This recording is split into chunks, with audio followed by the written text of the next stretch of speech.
اللہ سے بندوں کی محبت کا بیان سن کر اللہ سے محبت مزید بڑھ جاتی ہے کہ وہ کریم اتنی محبت کرتا ہے تو ہم گناہ گاروں کو کس قدر آگے بڑھ کر اس سے محبت کا اظہار کرنا چاہیے۔ سیدنا ابو ہریرہ رضی اللہ تعالیٰ عنہ راوی ہیں کہ نبی پاک علیہ الصلوۃ والسلام نے فرمایا کہ قیامت کے دن ایک شخص ایسا ہوگا کہ جنت میں جانے والے جنت میں چلے جائیں گے، دوزخ میں جانے والے دوزخ میں چلے جائیں گے، ایک شخص رہ جائے گا۔ اچھا اس کا جو رخ ہوگا، میں خلاصہ حدیث عرض کر رہا ہوں، اس کا جو رخ ہوگا وہ دوزخ کے دروازے کی طرف ہوگا۔ تو اللہ سے عرض کرے گا یا اللہ دوزخ کی گرمی نے، اس کی تپش نے، اس کی بدبو نے مجھے مار دیا ہے، اے اللہ کم از کم میرا رخ جہنم سے موڑ دے۔ تو اللہ فرمائے گا میرے بندے اس کے بعد تو کچھ نہیں مانگے گا، کہ یا اللہ تیری عزت کی قسم پھر کچھ نہیں مانگوں، بس اس مصیبت سے جان چھڑوا دے۔ حکم ہوگا اور اس کا چہرہ جہنم سے پھیر دیا جائے گا، یعنی اس کو اس تکلیف سے نجات دے دی جائے گی۔ کچھ عرصے کے بعد وہ پھر اللہ سے عرض کرے گا یا اللہ کرم کر مجھے کم از کم جنت کے قریب تو کر دے، جنت کو دیکھ تو لوں قریب سے۔ اللہ فرمائے گا تو اس طرح کے جملے ہیں حدیث کے کہ تو کیسا بندہ ہے، تو نے وعدہ کیا تھا کہ میں تجھ سے اس کے بعد کچھ اور نہیں مانگوں گا، اب اگر تیری یہ خواہش پوری کر دی جائے پھر تو کچھ اور نہیں مانگے گا۔ کہ یا اللہ تیری عزت و جلال کی قسم بس اب آپ یہ میری بات پوری کر دے، مجھے جنت کے قریب کر دے، پھر میں کچھ نہیں مانگوں گا۔ اسے جنت کے قریب کر دیا جاتا ہے۔ اب وہ جب جنت کی لذتیں اور جنت کی نعمتیں، اس کی شادابیاں، اس کی سرسبزگی دیکھتا ہے اور اس کی خوشبوئیں سونگھتا ہے، کچھ عرصے کے بعد پھر اللہ کو عرض کرتا ہے تو یا اللہ تیری مہربانی مجھے جہنم میں داخل کر دے، دکھا دیے جنت تو جنت میں داخل کر دے۔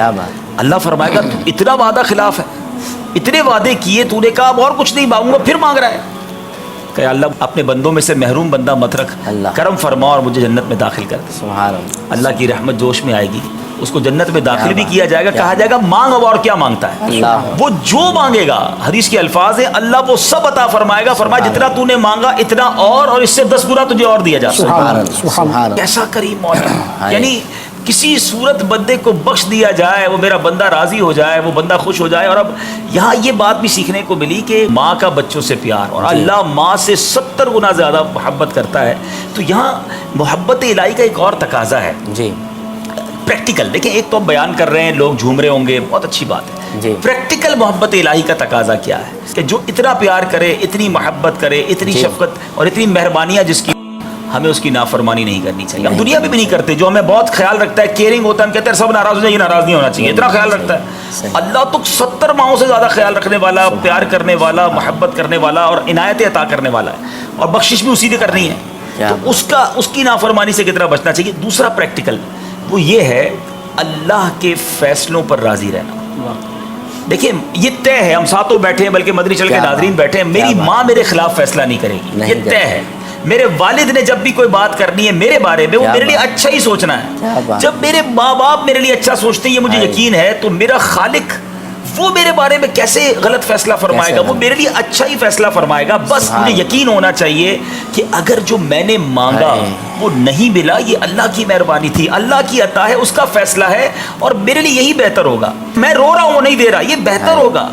میں ایک واقعہ کئی بار سنا چکا ہوں، لیکن میں جب اس موضوع پر آتا ہوں مجھے واقعہ ضرور یاد آتا ہے۔ میں آخری بار وہ واقعہ سنا کر بات پوری کروں گا۔ افریقہ میں تھا، تنزانیہ میں، اور ہم ایک بہت بڑے شخصیت تھی، انہوں نے پورا وہاں پر ایک شہر آباد کیا ہے، 7000 گھر انہوں نے بنائے ہیں۔ تو ان کی بڑی خواہش تھی کہ میں ان کے اس نیو سٹی میں مجھے لے جائیں اور وہاں جا کے دعا کروائیں، محبت ہوتی ہے لوگ۔ مجھے اپنی گاڑی میں بٹھایا، وہ لے گئے، تو ہم گئے تو بیچ میں ایک پل تھا، دریا کے اوپر سے ایک پل تھا جو کراس کر کے ہمیں اس سٹی میں جانا تھا۔ تو وہ پل بند ہو گیا، اس وقت کوئی تعمیراتی کام ہو رہا تھا۔ اس بندے نے ایڑی چیٹی کا زور لگا لیا، بڑا آدمی تھا، اس کے منسٹر سے رابطے تھے، اس نے پولیس بڑوں کو فون کیا، کئی لوگوں کو فون کیا، یہ پل کراس کرنے دیں۔ نہیں ہو سکا پل کراس، انہوں نے کہا نہیں تعمیرات، بہت گاڑیاں لائن سے لگی ہوئی تھی۔ بہرحال ہم واپس آ گئے۔ اب واپس آئے تو ایک میں نے سمپیتھی کے طور پر، ایک ہمدردی کے طور پر میں نے کہا کوئی بات نہیں، انشاءاللہ پھر کبھی زندگی رہی تو آپ کے ساتھ چلیں گے نا۔ آپ ایک بندہ کرتا ہے نا کہ اتنی محنت سے لے گیا، 2 گھنٹے لگے، جا بھی نہیں سکے۔ تو اس نے جو جملہ کہا نا عمران بھائی، کچھ لوگ دنیا میں ہمیں بہت کچھ سکھا جاتے ہیں۔ وہ بزنس مین ہے، ہو سکتا ہے میرا یہ بیان اس وقت سن رہے ہوں، مگر اس بزنس مین نے مجھے سکھا دی ایک بات۔ وہ کہتا ہے عبدالحبیب بھائی، جب میرا کوئی کام ہو جاتا ہے نا، میں 1 بار اللہ کا شکر ادا کرتا ہوں، جب نہیں ہوتا میں 2 بار اللہ کا شکر کرتا ہوں۔ آپ یقین کریں میں تو شکا بکا رہ گیا نا اس کی بات۔ میں نے کہا یہ کیا بات کیا آپ نے؟ کہتا کس نے نہیں کیا، کس کی مرضی سے نہیں ہوا؟ اگر یہ نہیں ہوا تو میرے رب کی مرضی ہے نا، وہی بہتر ہوگا میرے لیے۔ میں تو گاڑی سے اتر کے کتنی دیر تک گم سم رہا نا. میں نے کہا یار ایک دنیا دار آدمی, ایک بزنس مین کا توکل تو دیکھو یار, رب سے محبت تو دیکھو. وہ کہتا ہے جب میرا کوئی کام نہیں ہوتا میں 2 بار شکر ادا کرتا ہوں. ہمارا کام نہیں, ہم شکوے شروع کر دیتے ہیں, یار میرا یہ کام نہیں ہوا, میں اتنی اچھی پراپرٹی لینے گیا تھا, وہ پراپرٹی نکل گئی, پہلے گھر لے لیتا اس علاقے میں تو اتنا مہنگا ہو گیا, وہ پہلے لینا ٹھیک نہیں تھا میرے لیے, میرے رب کا فیصلہ تھا نا. اگر ہر اس چیز میں مجھے یہ اطمینان نصیب ہو جائے کہ میرے مالک کا فیصلہ ہے, یہ محبت الہی کا پریکٹیکل, کہ آپ اللہ کے فیصلوں پر راضی رہیں, اس ہر حال میں اس کا شکر ادا کریں. مجھے تھوڑے پیسے دیے ہیں تو یہی میرے لیے بہتر ہے, کیا پتا زیادہ پیسے ملتے میرا ایمان چلا جاتا, میں بدعمل ہو جاتا. آج مجھے اولاد اگر نہیں ملا بیٹا, میں رو رہا ہوں بیٹے کے لیے, کیا پتا وہی بیٹا گھر سے باہر نکال دیتا. کیا نہیں پڑھتے ہم واقعات کہ بیٹے ماں باپ کو مارتے ہیں؟ کئی ایسی نعمتیں ہیں جو نہیں ملتی ہمیں, لیکن ہم اس پر دل برداشتہ ہوتے ہیں. وہی میرے رب کا فیصلہ میرے لیے بہتر ہے. جو مالک اپنے بندوں پر اتنا مہربان ہے, اس مالک کے ہر فیصلے پہ مجھے یقین ہے. مصائب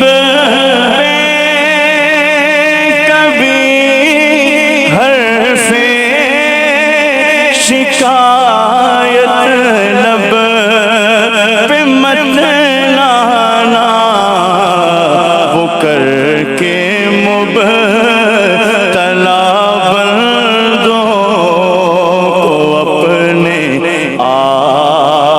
آزماتا ہے, وہ کر کے مبتلا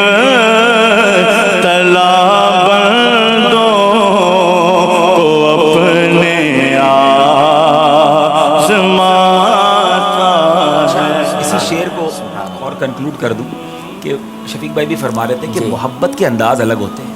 اللہ تبارک و تعالیٰ کی محبت کے انداز بھی, حدیث پاک کا مضمون ہے کہ رب عز و جل جس سے محبت فرماتا ہے, جسے اپنا دوست بناتا ہے, اس پر مصیبتوں کی بارش برسا دیتا ہے. اچھا, ابھی بڑی آکورڈ سی چیز ہے نا, بالکل اپوزٹ چیز ہے کہ محبت اور مصیبتیں.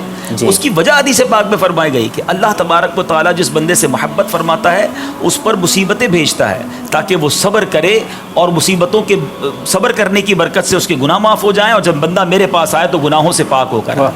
یہ مصیبتیں پریشانی, اچھا اس میں لوگ کہتے ہیں مجھ پہ پتہ نہیں کیا مصیبت آ گئی ہے, میرے سارے کام خراب ہو رہے ہیں, میرے سارے کام پرابلم میں ہیں. آج جو مجھے مصیبت زدہ سن رہا ہے, آج جو مجھے پریشان حال سن رہا ہے, جو غریب مجھے سن رہا ہے, جو بے اولاد مجھے سن رہا ہے, وہ ایک بات یقین رکھے کہ جو کچھ آپ کے ساتھ ہو رہا ہے وہ رب کی مرضی سے ہو رہا ہے. اور اللہ اپنے بندوں پر مہربان ہے, وہ رحیم ہے, وہ کریم ہے. بہت بڑی آپ پر آفت آنے والی ہوگی جو چھوٹی میں ٹال دی گئی ہے, بہت بڑی مصیبت آنے والی ہوگی جو چھوٹی میں کر دی گئی ہے, اور ہو سکتا ہے یہی مصیبت آپ کی مغفرت کروانے, آپ کے درجات بلند کروانے آئی ہے. صبر کیجئے, اللہ پر بھروسہ رکھیے, دیکھیں وہ کریم کیسی نعمتوں سے نوازے گا.